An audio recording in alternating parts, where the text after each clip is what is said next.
I'd just like to cover a few sort of items before we get underway with Graeme's presentation. So if you're just joining us, hello and good morning. Welcome to all the attendees, and thank you for making the effort to get on to Hopin. Some of you may have found it's not the easiest platform to sign into, but thank you for joining us, and I'm sure you'll find the day fulfilling and very, very interesting. We also want to say a quick thank you to all our speakers, a very talented group, as I'm sure you'll agree. Also, we'd like to acknowledge the support of the sponsors. And throughout the day, do please go to the Expo button on the side of your Hopin screen so that you can visit their booths. I think we've got someone from the HDB, Cambridge HOK, Mole Seeds, and of course Beacon Camp. So do please find time to go and look at them and talk to them as well. So after each theme has been completed, we're going to have a sort of break of around about 10 minutes to give the next group time to assemble. And then at the end of the morning and also the afternoon presentations, we'll have sort of some conversation sessions which will allow all the attendees to ask questions, pose questions to the panels, and also the people like myself. So during the presentations, we do ask that you try and keep your audio and video on mute or off, and then any questions that you would like to ask, you can do so at the sessions at the end of the presentations. Now, obviously, this year is slightly different to most conferences. The teas and coffees will be served at your leisure, so go and help yourself as and when you need to. If you do hear a fire alarm go off, please note that it's not the conference centre one, it's probably your own one, so you need to look after yourself and make your way out as fast as you can. So a big thank you also to the organisers of this event. They have spent a huge amount of time in readiness for today's event. We've had experimental sessions pretty much every day for the last 10 days. So Chris Mead, Robin Squance, Wayne Bruff, and Simon Davenport have been instrumental in getting this conference together for you. So, excuse me, with time very much on the limited side today, I'm going to soon hand over to Graeme Edwards. Now, Graeme is the production director of Woodlawn Nurseries, and he's going to be presenting a grower's experience of direct sales. So, good morning, Graeme. Hopefully, you can see and hear me, and you're ready with your presentation. Yep. Good morning, James. Thanks for the introduction. Can you hear me? Okay. Yeah. Okay. Good morning, everyone, and welcome to my presentation on a grower's experience of direct sales. A little bit about me before we get started. So my name is Graeme Edwards, and I'm the production director at Woodlawn Nurseries. I have over 10 years experience growing ornamental plants at our family-run nursery in Hersham in Surrey. We're based about 20 miles from the centre of London within the M25, so that has helped in terms of setting up a sort of a delivery service. I bear that in mind.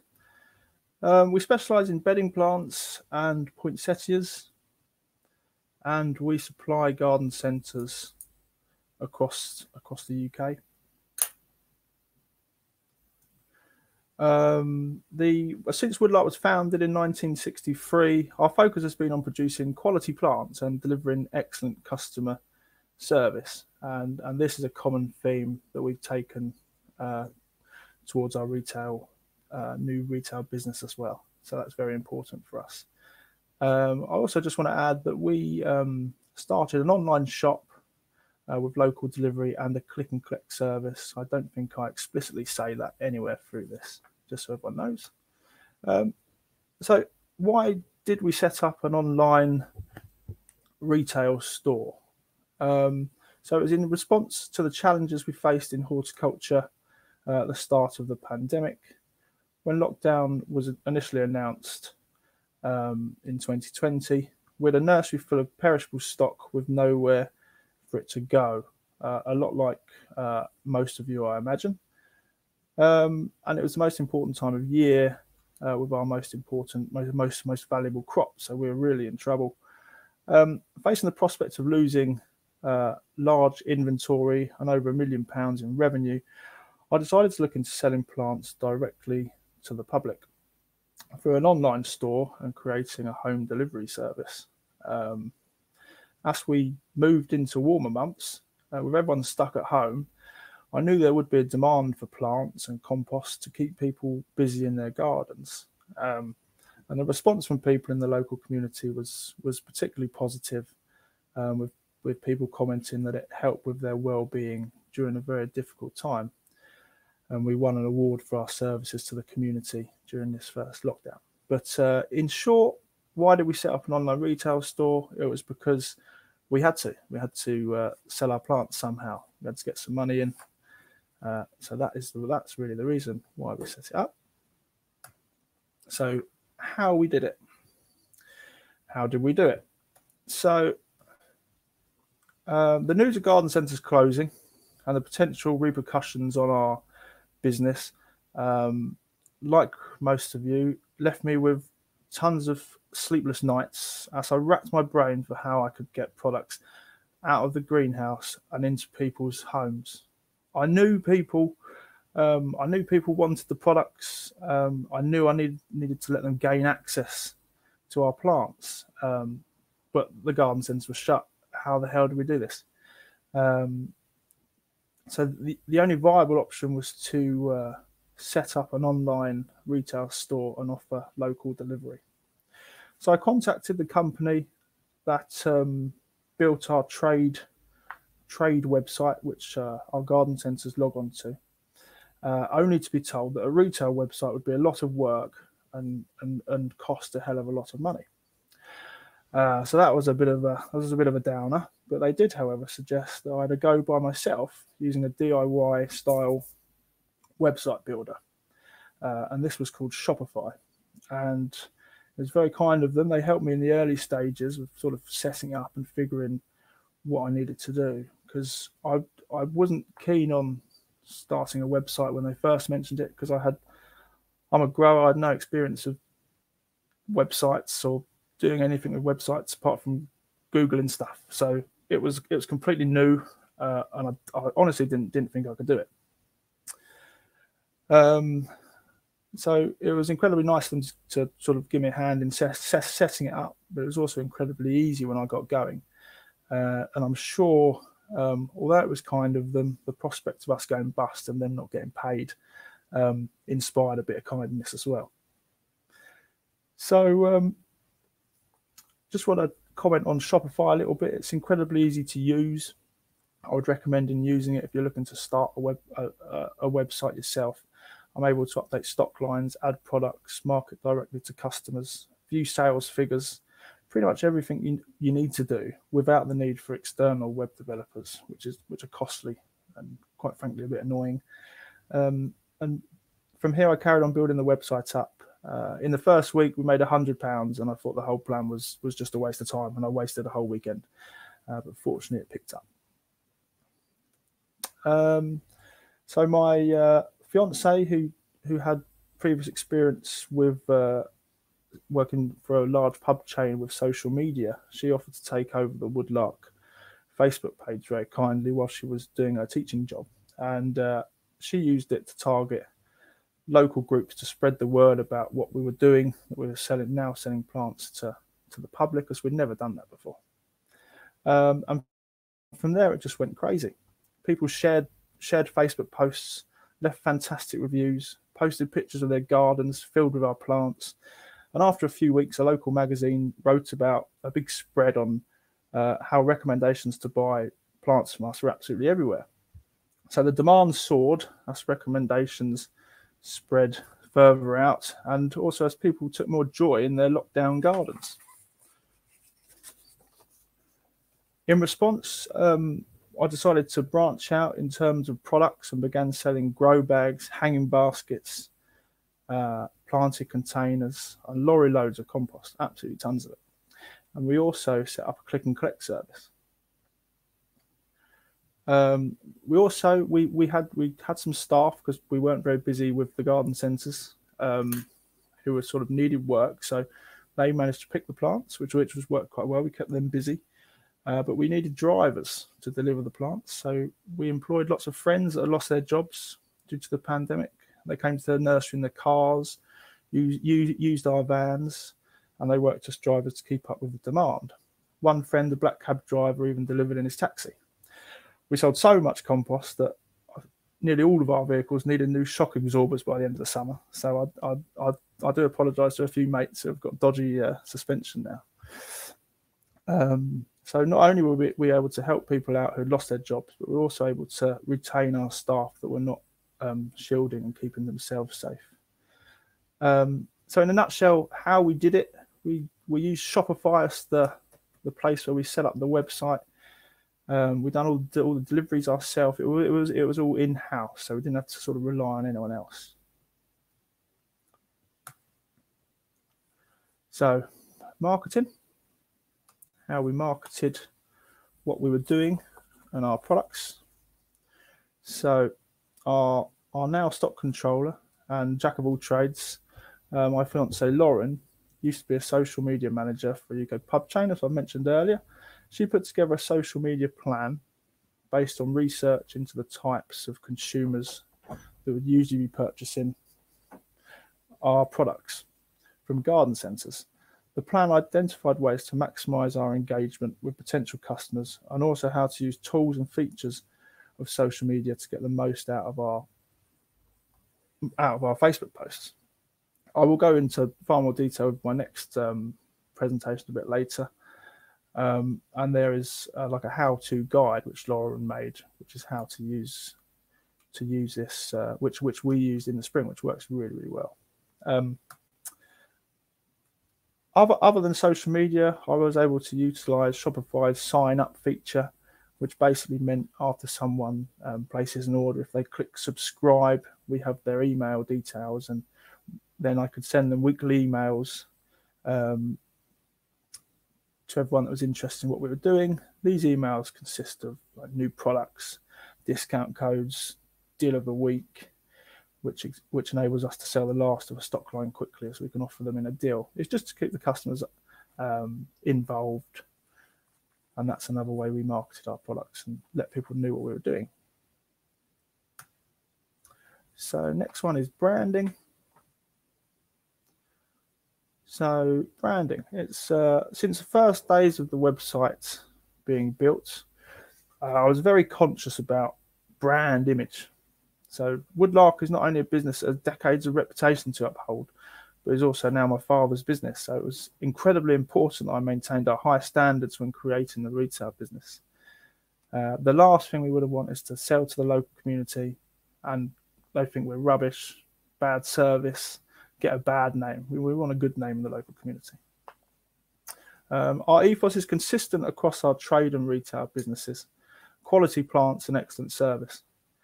We've maintained a 5-star review on Google and Facebook over our nearly a year in trading, and I've never received a negative review to date. So the keys to success in fulfilling our ethos and sort of building a decent retail brand are as follows. Quick replies to all customer queries. We've never had a negative review, but we've had some unhappy customers. I think it just happens. People get out of bed on the wrong side, and you could send them anything and they're moan. But a quick response and commitment to resolving issues thoroughly turns those customer complaints into positive experiences. I think something I've definitely learned is that even if you get a complaint, I used to think, oh, what a pain in the ass. But now I see it as an opportunity to resolve that complaint and show that person how good we are. And that usually results in a positive experience for that person. So it's not always negative. The second thing we done was important was speedy deliveries and just using our own transport service. So we didn't and we don't outsource our deliveries, which means that everything is communicated within our business and there is reduced chance of anything happening to our plants in transit. I think that really helps. So, of course, we do deliver some stuff to the wrong place. Stuff gets broken sometimes, occasionally, but because it's us, we know about it and we can fix it, and we can get new bits and bobs sent out really quickly. So I think that's important. Whilst our friends have found work now, we have a valued team of drivers that know the system well and are committed to excellent customer service. Loading the plants, making sure they don't fall over in transit, and taking products safely into customers' gardens, for example, so elderly people are not lugging around massive bags of compost.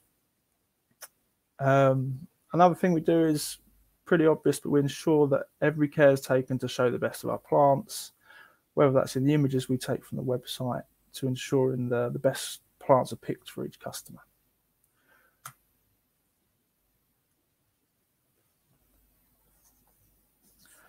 So there's most definitely pros and cons to setting up direct marketing and retailing. I'll go over the positives first. So firstly, we were able to recoup the losses that occurred due to the closure of garden centres. This money meant that we were able to save the business and also the jobs of people that work here. We were able to sell products with a greater profit margin than what we do wholesale, quite obviously, and that's quite a novel thing actually, from a grower point of view, which is quite nice. We improved the community spirits.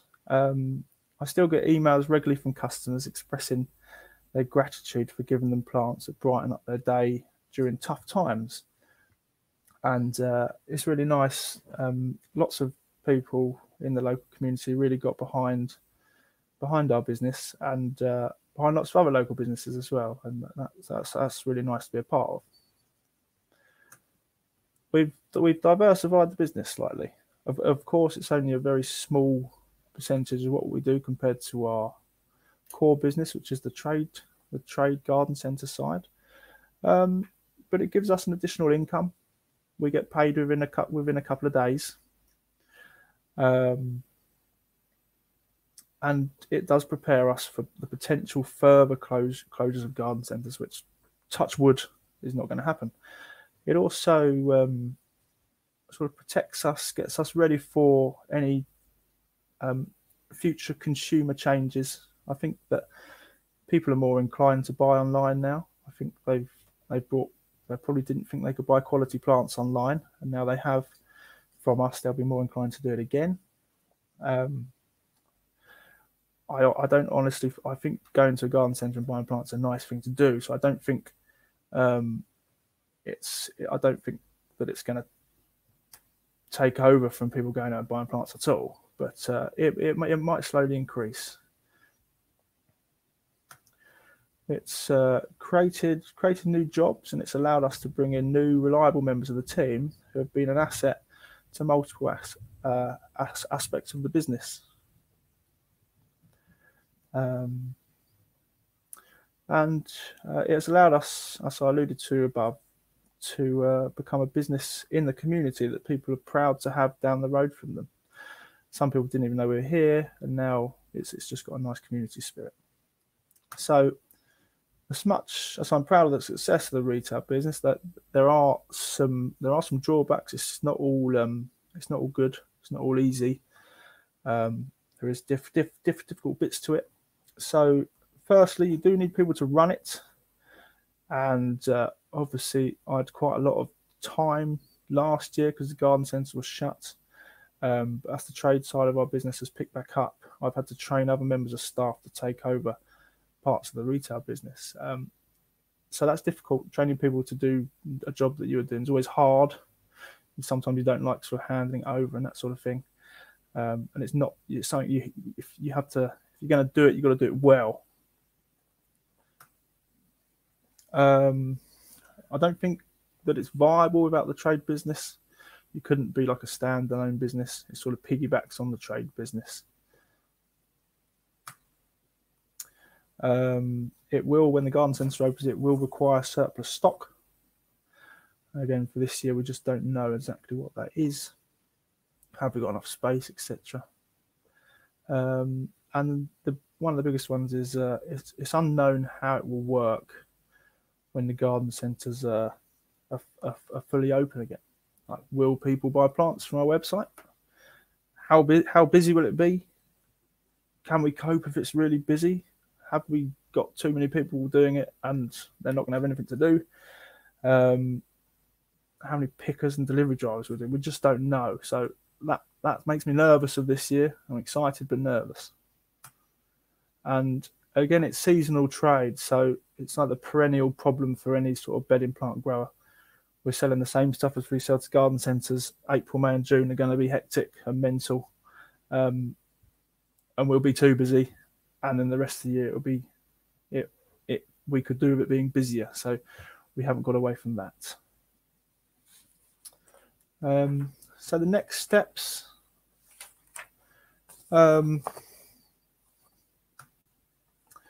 So our next steps as the business continues to grow is to produce stock that is specifically for the retail website, which we've done this year. We have plans to develop the retail team's careers within the company as it grows. We have a new delivery system planned. It's actually been implemented, which notifies customers when their delivery is out for orders and when it's been delivered, etc., to give our customers a better experience. We have a new range of eco-friendly fruit, vegetable, and herb plants, which is planned to launch this spring, which sort of aimed at the grow your own market, which should be pretty good this year. Just want to add that it's not going to take over from the wholesale business at all. It's only a very small part, but it's something that's helped us this year. We're going to continue. So is there any questions? I'll hand back to James now. Thank you, Graeme. Perfect timing. I have to say you're spot on with your timing. It's superb. I do have a few questions just to put into the mix while Natalie is preparing her presentation. Obviously, I don't expect you to answer these immediately, but perhaps during the session we could cover these points again. One of the things was regarding the Shopify. Does it link in sort of seamlessly with your sales order processing systems and also your accounts package? I know some of them not necessarily the easiest to link up with. Also, I think one of the other questions I really wanted to include was along the lines of what did your other retailers feel in terms of existing customers when they found out that you were offering plants direct to their customers in effect? What was the reaction? Were they understanding, or were they sort of hostile to the action? I completely understand, excuse me, the need for customer service, and it's a huge thing to try and undertake when you're offering this kind of service. And as you rightly say, it's completely and utterly the way you deal with a complaint as to the level of experience that the consumer will get. So it's not really a question, it's more of a sort of statement to you to say congratulations on that for nailing it, because it is very, very difficult in order to get that one linked. How did you, I suppose this is linked in with the retailer side of things, how did you position yourselves in terms of your retail so that you weren't wholesale price direct to consumers, that you were somewhere between retailer and wholesaler? How did you make that decision, and did you take any advice anywhere? So those are the sort of questions I want to sort of ask now, but maybe we can answer in the session later on. Hopefully Natalie is preparing, preparing her presentation to take over. But in the short term, Graeme, thank you very, very much for your presentation. Natalie, I hope you're ready. We'll be seeing Graeme again. We'll be seeing Graeme again later today. So thank you for now, and I'd like Thanks, to everyone. take a few moments just to introduce Natalie, who is from Happy Plants. Natalie Porter. She's a director at Happy Plants, and the introduction to her presentation of, excuse me, new gardeners, new gardens, and the drive-through experience. So over to you, Natalie. Thank you. Thank you very much, James. Yes, hi, I'm Natalie Porter. My family run the bedding plant nursery Happy Plants, which some of you may previously have known as Porter's Fuchsias. My role within that business is on the business development marketing side of things. So new gardeners and getting young people into gardening has been a focus of mine, both pre and during the apocalypse. So hopefully this can be a whistle-stop tour of where I'm up to in terms of my research into who the new gardeners might be and how best to approach them, but then also to touch on our direct to customer marketing that we did during the first lockdowns, hopefully without duplicating too much of what Graeme said. So to start off with our new gardeners and new gardens presentation, I want to cover the things we already needed to consider to be able to engage with a future consumer, how the virus has affected the behaviour of pre-existing consumers, the consumers that lockdown has inspired or accelerated into gardening, and then how we can use these considerations to evolve our own businesses and collectively our industry. So things we already needed to consider, these are the things I was harping on about this time last year before COVID was even a catchword. So gardening as an inherited skill or hobby has been diminished by the influences of technology. This is the principle that children have been choosing screen time over green time. Brand horticulture, as we've known it in recent years, relies heavily on customers aging into its relevant demographic. Could we rely on people continuing to grow up and hit 60 and one day wake up and want to plant rhododendrons if it's something they've never had the seeds of nostalgia and experience planted for? Younger generations have only lived in a world where they are a blue dot on a map and everything revolves around them. They're a blue dot on the map, a pizza comes to that blue dot at the press of a button, an Uber comes to that blue dot at the press of a button. And that's a very different sort of consumer to market towards than we were previously used to. But then the virus moved the goalposts. So whereas before my main focus consumer was very much this blue dot consumer, as I just mentioned, everything moves to them. It's sort of adjusted not only that consumer and split them down further, but it's also affected our existing customers.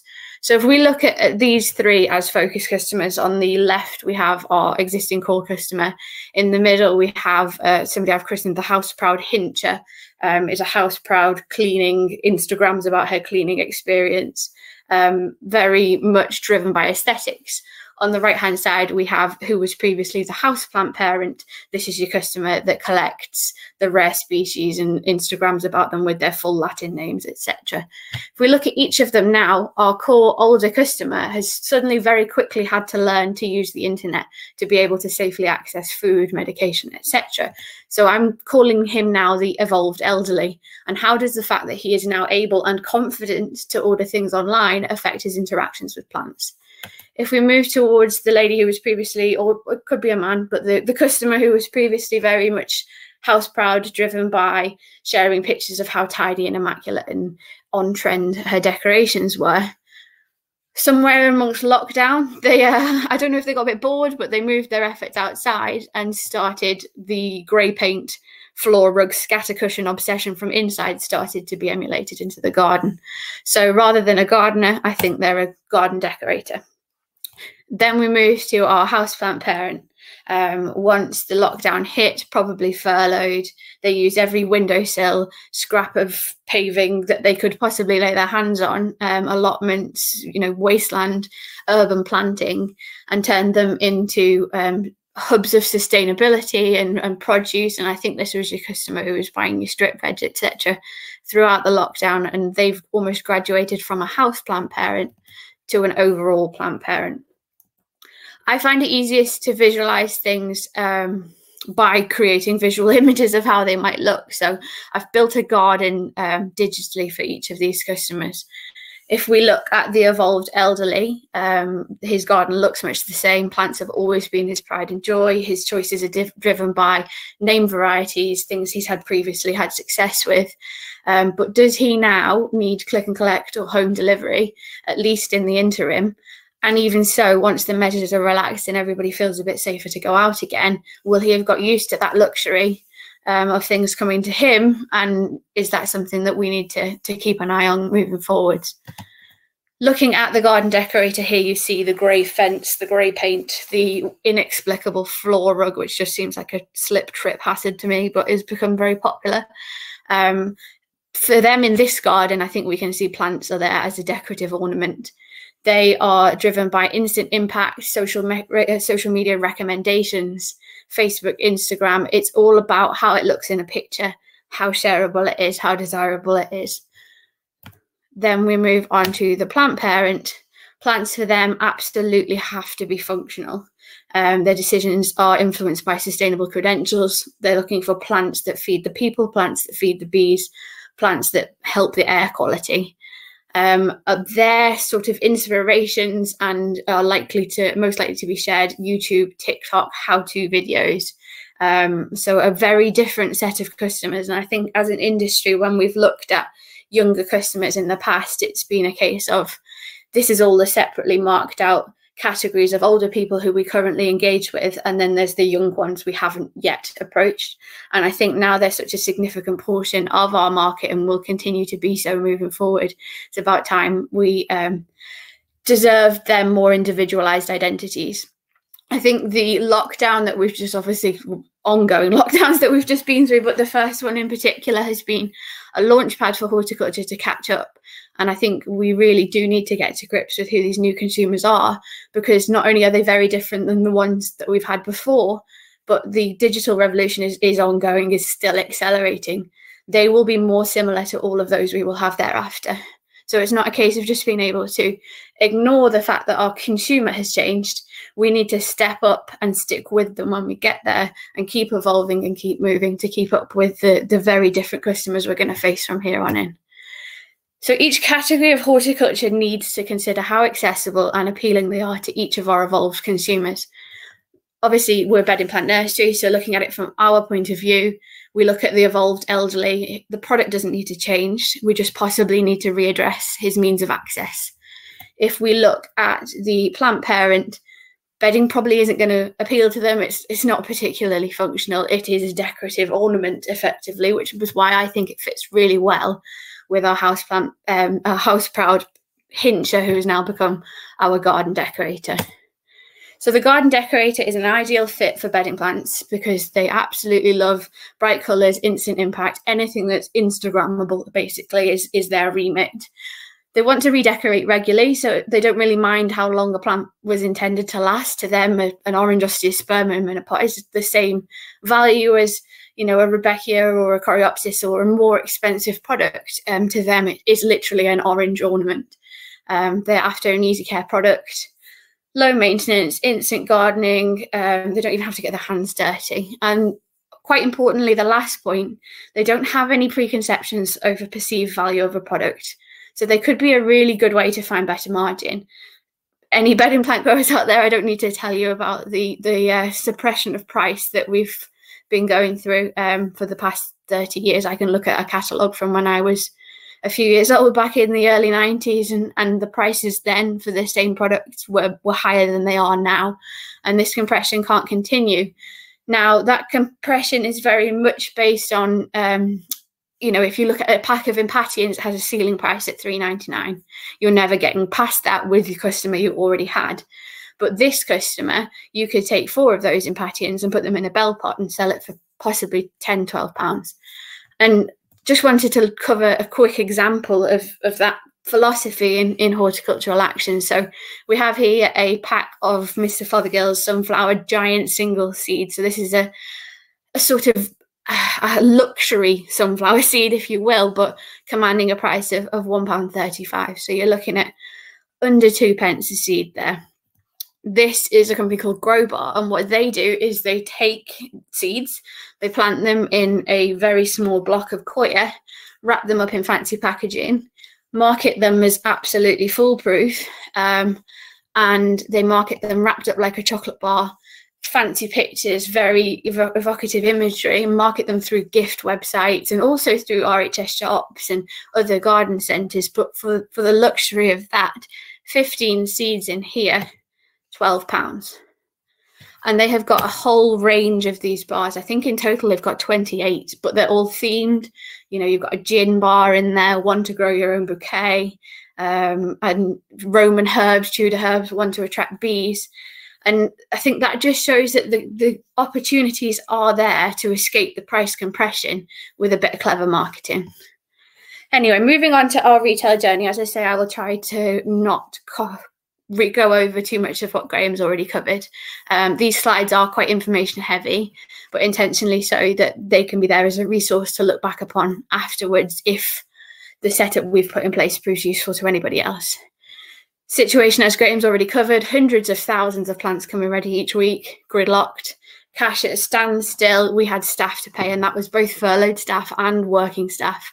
We'd applied for the business interruption loan, but didn't have a realistic timeline available as yet. So we were basically propping the business up with our own bank accounts at this point, and they didn't have as growers, I'm sure you can appreciate, there wasn't much wiggle room in that to keep us going for long. So we came up with an improvised, I've called it a survival rather than a solution. And much as Graeme said, we created a Shopify. We used all of our friends and family and a friend's teenager who had a bike with a trailer, and we pedaled, cycled, pushed, wheeled, drove every plant we could possibly get a sale against out the nursery as quickly as we could.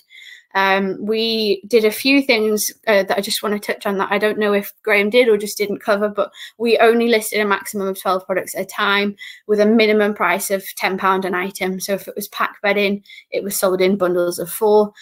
Minimum order at 30 quid, and we called in every favour, every bribe we possibly could to every sort of local community selling page we could find, and got it all over Facebook.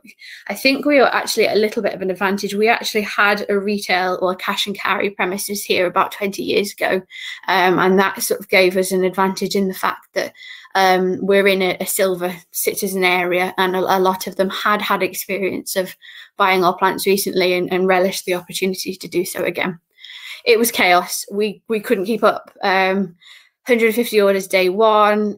We kept having to toggle the web shop open and shut. We were announcing the next openings with a countdown clock like it was Glastonbury tickets that we were trying to sell. We had hundreds of people bombarding the very under-resourced offices, even though we asked them not to. And I was up till 1 o'clock in the morning when orders closed each night trying to plan the delivery routes for each vehicle the next day. Even so, we couldn't touch the sides of the demand. It was so inefficient, and it was really frustrating because we had the volumes available, but the demand was there for the custom, but we just couldn't physically keep up on the admin side or the physical delivering side. So it wasn't ideal, but it raised some much needed cash. As Graeme touched upon, you're getting retail price. Your customers are paying immediately. You're not waiting for end of month following. It put us, again, as Graeme covered, in very good favour with the local area. Cleared some stock, didn't make a dent, but it was a lot more palatable to turn stock into cash than compost. We also used it to raise some funds for some local charities, which was a nice thing to be able to do as well. It was labour and admin intensive. We couldn't come close to keeping up with the orders. We worked out that we sacked off the bike after a while. That just got too much, but it was amusing while it lasted. But with 3 drivers working flat out, we could just about get through 80 orders a day. We used loads of fuel running backwards and forwards, and it relied on people being home to receive their plants, which was really easy in lockdown. But I'm not so sure how that would work in the longer term. So we came up with this evolution again of our home delivery system, which became the Happy Plants drive-through. As I mentioned earlier, we previously had a retail business operating here, and because of that, we still have retail permission to use this site for direct-to-customer sales. So the drive-through was sort of a compromise, and I will just quickly run you through how it worked. We used the same Shopify web shop setup. We just added a load of time slots as products and asked people and reminded people, and then when they forgot, emailed them to ask them to order a time slot for their order. We set up a gardening club, annual membership £25. Memberships run November to November. And this worked really well at giving us some extra cash flow through the winter. It doesn't cost anything for somebody to, for us, doesn't cost us anything for somebody to become a member, but it puts extra money in the bank to get us through the dark of winter. They get 10% off year round, but obviously we've got £25, so the first £250 they spent, we've already got the extra 10% on, but after that it just promotes return custom. They share it with their friends. We send them out articles, and as Graeme says, the plant of the week, you know, what to do with your pansies, etc. We then set up 2 collection points on our site, big up and over doors, and we can accommodate 12 customers per 15 minutes. So we're 48 per hour. It's flat out. We work in pairs with a pair at each collection door, but it means we can get through a week's worth of work, 400 customers, without using a drop of fuel. And orders close a minimum of 3 days before the collection event, meaning we know exactly what we're going to pack and pick well in advance. It's all contactless, and as I mentioned, we have an elderly population around here, and it's as COVID safe as possible. So how we kept it COVID safe, this is a protocol that we send out a couple of days before the event, and we ask the customer to write their surname and order number on a piece of paper, which they then hold up to the attendant on the gate. Through their car window, the attendant directs them to one of 2 collection points. They hold up the sign again, large signs asking them to show a thumbs up if they're happy for us to load the car boot for them, which is 99% of the time the case. Occasionally we get a thumbs down. We put the plants by the car boot, we retreat back inside the doors, and only then can the customer get out and load their own car. That is the only time the customer is allowed out of the car on site. They're normally in and out of sight within a minute, 90 seconds. It's rapid. It's significantly less labour and fuel and admin intensive. It's much easier to move volume as it's so much more efficient. You know, a week's worth of work for 3 vans who obviously have to have someone restocking them at either end, or a day's worth of work for 2 teams of 2. It makes it a massive difference. Because we stick to maximum 15 products, we just collate the orders directly into the boot. There's no sort of prep. We just know that we need 35 of those, 50 of those, etc. We literally just make up the orders into the car boot. We feel it's a safer alternative. We have people that have come to us for plants that still don't feel safe to do their own supermarket shopping, etc. And we're still getting retail price in the bank the minute they place the order.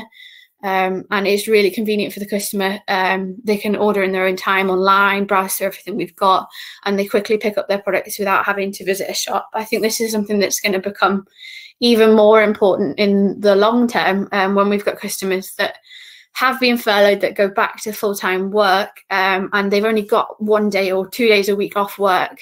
Do they want to spend the first half of one of those days traipsing around in the hope that they can find what they're looking for in a garden centre, or do they want to already have their basket filled, know exactly what they're going to pick up, make the decisions in the middle of the night or whenever it is, and just place the order ready to pick up, and then they've got the whole weekend to do what they like with it. So we hope to continue because it offers us security and versatility that we previously not available to us. Again, local people saved us, there's no doubt, through the lockdowns, and they want to continue to buy our plants. So I worked pretty hard to find a way to keep that reasonable within the lines of our wholesale business. It has a huge positive effect on local opinion of our business. You know, hopefully in a couple of years or over the next couple of years, we'll be in a position to be applying for planning permissions, etc., for new sites, and the opportunities to keep the public on side should definitely be taken when you're looking down, looking down that path. It, for the most part, doesn't interfere with our ongoing wholesale operations. I just put, as I say, I closed the orders a few days before, so I just put an order through to cover the stock for everything that's sold, and that gets picked as if it's going to a garden centre, and we just dispatch it car by car on the day.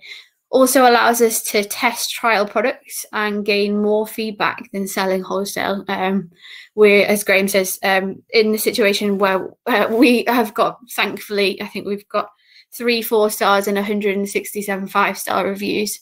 And where there have been grievances, it's nice to have the opportunity to address them and turn them into a positive experience for the customer. Whereas before, we sell to the garden centres, and if they reorder, you assume it's selling quite well, but you're not hearing which the particular favourites are, which less did particularly well, that their geraniums, we sold them last May, are still flowering now, etc.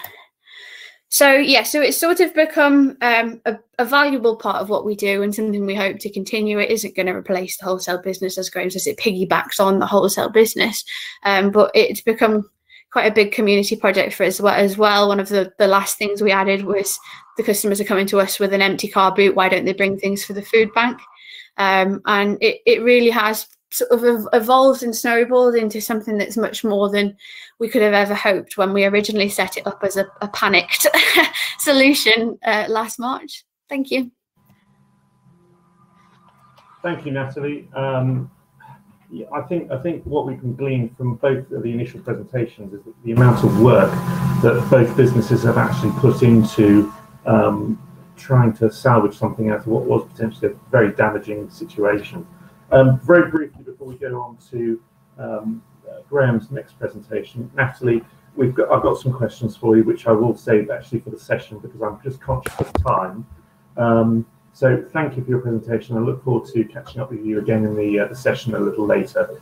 For those attending the conference, the session time is actually at 12:40, not as I accidentally put on the chat at 10:40. So Graeme, to introduce you again, and this is a presentation regarding the social media marketing plan, and hopefully you can hear me and you're ready to continue. So thank you, Natalie, and we'll talk to you later. Over to you, Graeme. Yeah, thank you, James. Just in time there, so that's great. Thanks, Nat. That's really good. Really good. No pressure for this one then. So, right, this next presentation is I'm going to talk about our social media plan. Basically, how we used social media to advertise ourselves and to let people know what we were doing. I must say this is not my sort of real area of expertise. Laura, my fiance, made this how-to guide for us to use at the start of the first lockdown, and it will be available for everyone listening to have a look at, and they can take it away. It does really work very well, and luckily Lauren used to do the social media for a large UK pub chain, so she sort of really knows her stuff. So here we go.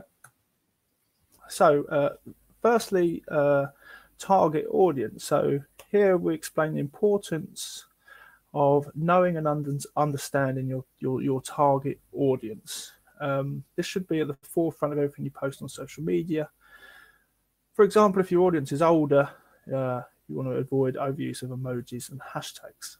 And this carries on very nicely from what Nat was saying. And we've probably been guilty of doing what Natalie said we shouldn't do, and sort of assuming our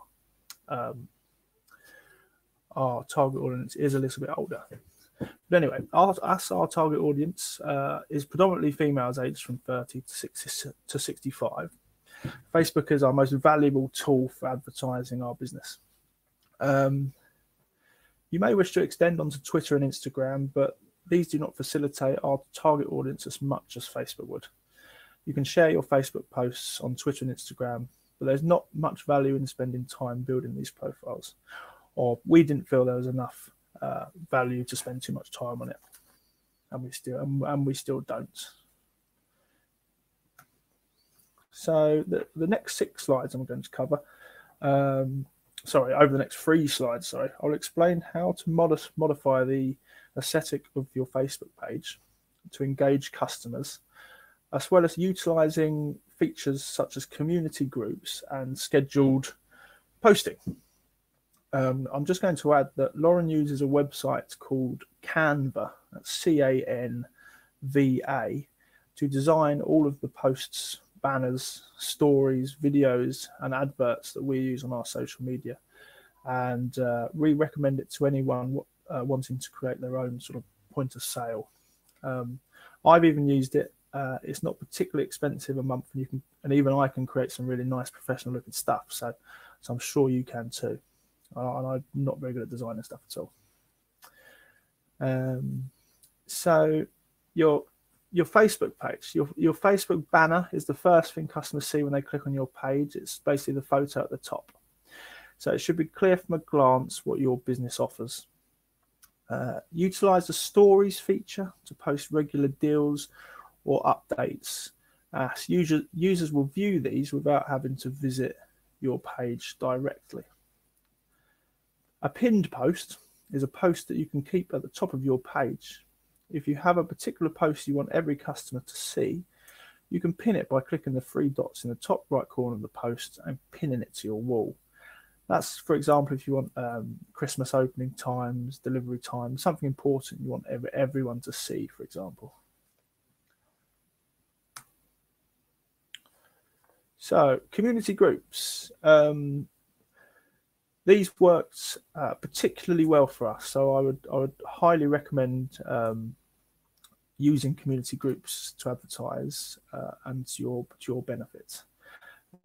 Once you've decided the areas that you will be delivering to, search each individual town in Facebook and join their respective community groups. So if we're based in Hersham, we typed in Hersham, and we have a group called the Hersham Hub, Hersham Village Community, lots of stuff. And every village and town will have their own community groups where they have members, and local people are members of the group.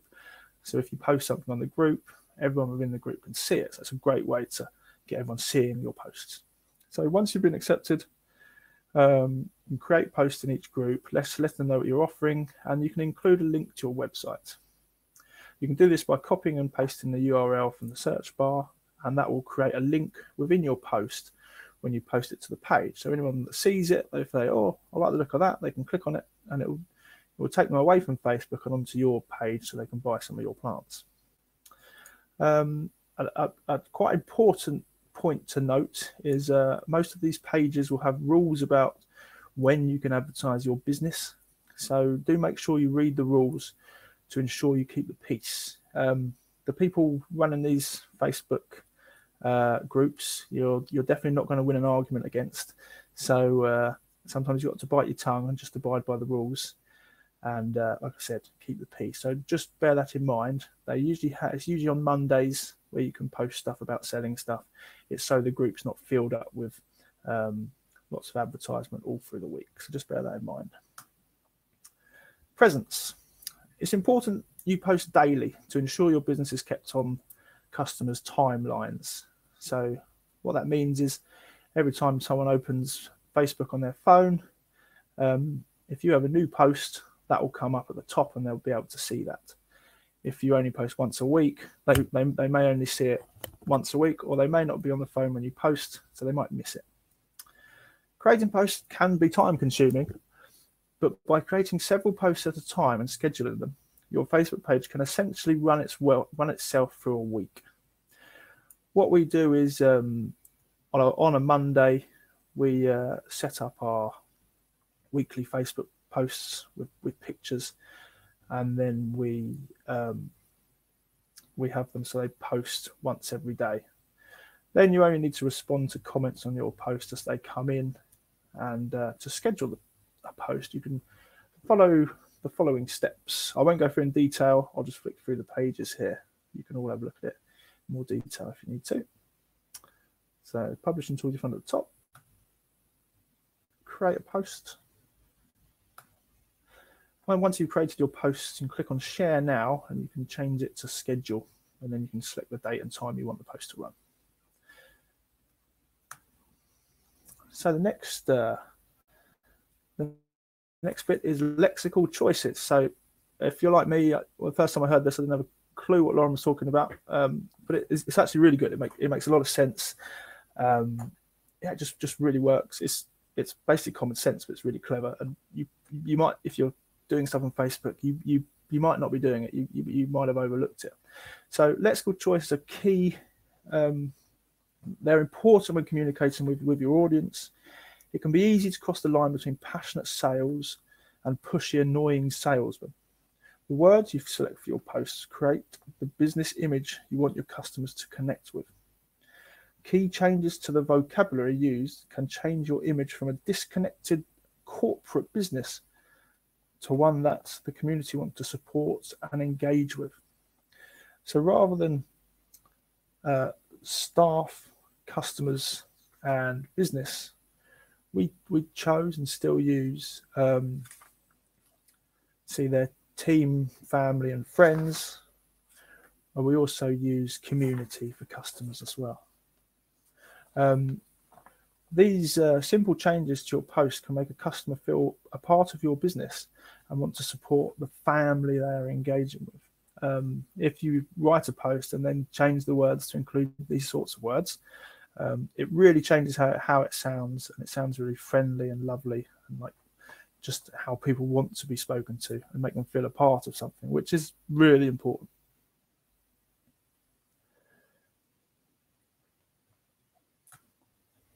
So extending lexical choices. So using the right words to create community and make people engage and feel the way you want to is not just Facebook posts. It should sort of permeate throughout the business.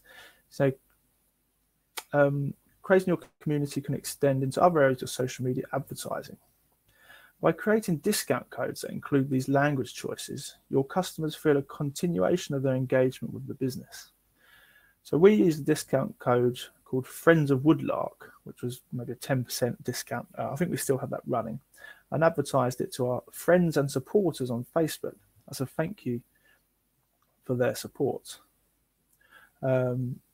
This stuff works really well, and we've seen an increase of individuals that engage with these posts, choosing to create their own posts and reviews on community pages as they feel an affinity with the business, which is what you want them to feel. They want to buy from you, and they want to put a picture up and say, thank you very much, have a look at this, and let everyone else see it. And that's exactly what we want them to do. So advertising. Next portion of the plan explains how to use social media features to advertise to wider audiences. This includes using paid ad features, boosted posts, and using like and share competitions. So creating posts on your page is a key way to promote the business, products, and offers. We see an increased engagement with posts that include videos of our products. These videos are made on the free app iMovie that should be installed on all iPhones. You're able to create a slideshow of images which are on your phone and include music, and then for your customers to view the products. If you save the video in the smallest size to ensure it can be uploaded to Facebook. And videos work really well. People like sort of moving things, and the iMovie or Canva is particularly easy to use. You get 3 or 4 nice photos, and it sort of makes it for you. And you can post that as a bit of advertising that works well. We've seen good engagement with that. Boosted posts. So you can also pay to boost posts on Facebook. So posts have the option to target age ranges and location. So you basically choose who you want to see it. And that's where Facebook's really good, because it's got everyone's information, and it can be quite specific on who sees your post. So in theory, you shouldn't be wasting too much money. These often cost around £5 for 1 week's worth of advertising and gain a much larger reach than non-boosted posts. Basically, Facebook makes sure that more people see it, and it's relatively inexpensive.